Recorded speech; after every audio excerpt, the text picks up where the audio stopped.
मीरा जी कौन थी?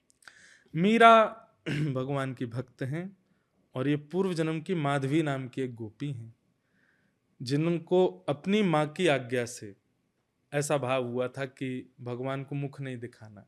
भगवान के एक सखा से इनका ब्याह हुआ था। अब पूरा मीरा चरित्र है। तो माधवी गोपी जब ये थी द्वापर में, तब इनकी माँ ने कहा कि सुन, तू ब्याह करके तो जा रही है, लेकिन वह कन्हैया को मुख मत दिखाइयो। क्यों?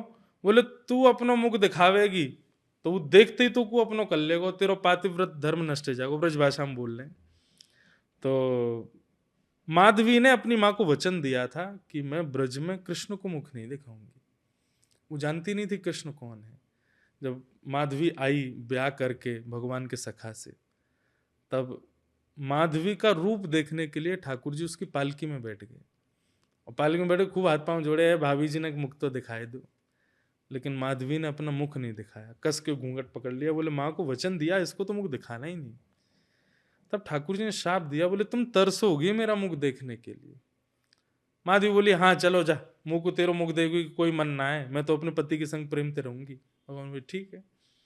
जब उन्हीं श्री कृष्ण ने इंद्र के मान मर्दन के लिए गिरिराज पर्वत को अपने बाम हस्त की कन्या उंगली पर धारण किया, सब ब्रजवासी थे।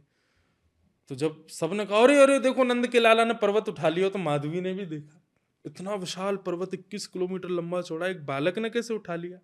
दूर खड़े थे ठाकुर जी। तो माधवी बोली आज देखूं तो सही है, नेक सौ लाला या में इतनो बल है।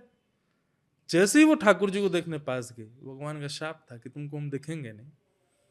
ठाकुर जी दिखे एक क्षण के लिए, और ऐसे जैसे आंखों में पानी आ गया हो, नहीं दिखे। फिर ठाकुर खूब उसने मुख पहुंचा, खूब पहुंचा, लेकिन ठाकुर जी दिखे ही नहीं। तो भगवान से विरह वेदना करने लगी। बोले मैं समझ गई, आप तो परम तत्व हो, आप तो ईश्वर हो, आप तो अवतार के लिए पधारे। मैंने क्यों अपनी माँ की बात मानी, क्यों आपको मुख नहीं दिखाया? भगवान अब मुझे मुख दिखा।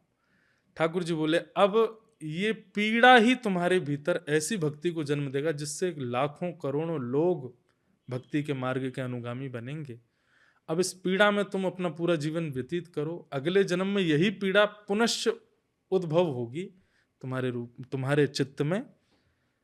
तब तुम मीरा नाम से जानी जाओगी, पूरा जीवन व्यतीत करोगी, संतों की आज्ञा से जियोगी, तब अंत में द्वारिकाधीश के रूप में मैं तुमको प्राप्त होऊंगा और मुझ में ही तुम विलीन हो जाओ। ये मीरा थे। बड़ा खूबसूरत आपने बताया।